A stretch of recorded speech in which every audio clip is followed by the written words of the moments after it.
Okay, as part of me now going more full time, I am going to be doing more videos and on different things. I have a series on Nigeria that I need to complete, and I need to continue with the talks on the Church Fathers.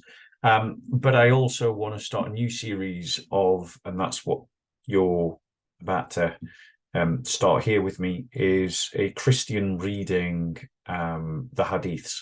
So this is a series of a Christian critically reading Hadiths, and I'm going to be concentrating on the matin, that's the content, rather than on the isnad, which is the chain of narrations. And as my studies improve, I'll then go into talking about the isnads as well.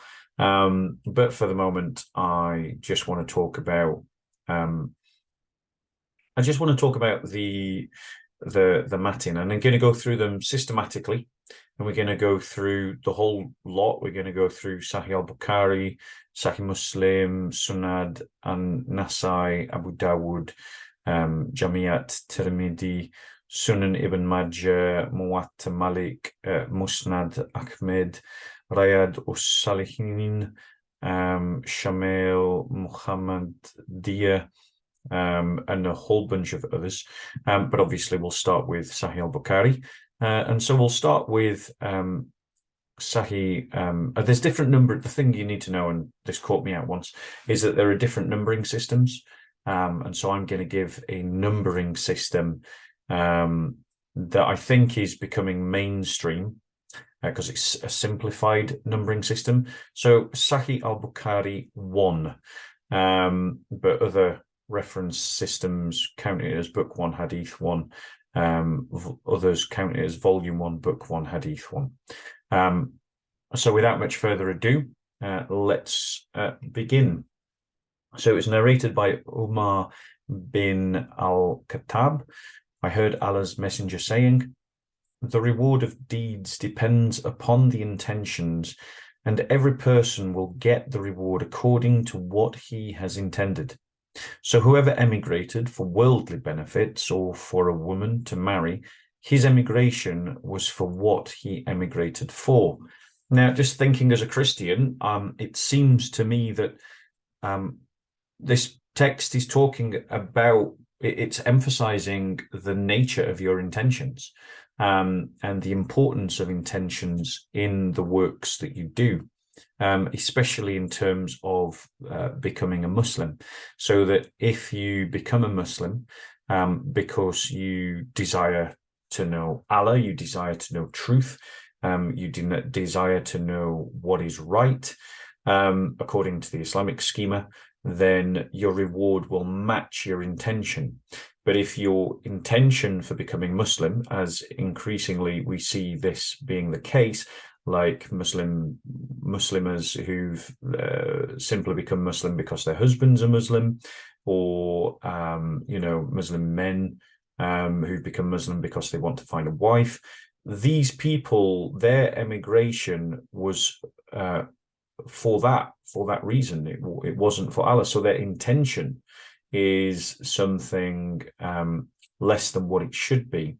Now, I'm not quite sure, without delving into it first and delving into it deeper, whether it's applauding or lauding people who emigrate, become Muslim, because they want to find someone to marry, or because they have married someone. It seems a little bit ambivalent. It's not quite clear what it's trying to say when it says, so whoever emigrated for worldly benefits or for a woman to marry, his emigration was for what he emigrated for. It seems to suggest that the way that I read it, and this could be me reading into the passage, that it seems to suggest that such people haven't done themselves any favors, that their duplicitous motives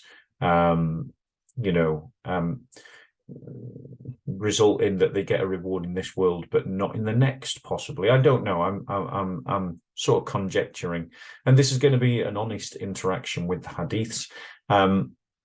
But what I see in this hadith is a very clear statement that that your rewards depends upon the intentions, and every person will get the reward according to what he has intended. Now, I often hear Muslims say that, they do good things to gain rewards, and they do, and seek to avoid doing bad things because they fear hellfire. But the problem with that is that logically that turns Allah into a means to an end rather than an end in himself. If you are simply seeking his rewards and of trying to avoid his punishments, then Allah is a stepping stone on your way to a reward rather than being an end in himself. And so that kind of spirituality, to me, seems immediately to fail, because God, as a Christian, I would say God is the end in himself. And to pursue him as end is something that actually of ourselves we are unable to do. That love of God, that faith in God, that hope in God as end is actually something that can only be given to us as a gift by the Holy Spirit. And God is the end in himself. As Christians, we believe that we are saved, not because we earned it or deserved it, but rather because God has given it as a free gift, as an expression of his own love. And that frees us from this consequence kind of narrative of seeking the rewards whilst fearing the punishments. Our response to the mercy of God is because of our gratitude for what God has done to us and our love towards him.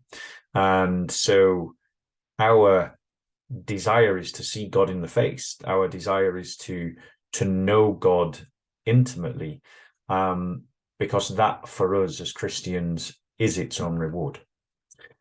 So that's hadith number 1. If anyone's got any comments about the phrase, so whoever emigrated for worldly benefits or for a woman to marry, his emigration was for what he emigrated for, I'd like to know what your thoughts on that are, especially if you're a Muslim. I'd love to know how you take that, and obviously how that applies to the Muslim women who have become Muslims just because their husband are Muslims. Okay, thank you very much for listening, and that is the end of episode 1 of A Christian Critically Reads the Hadiths. Thank you very much.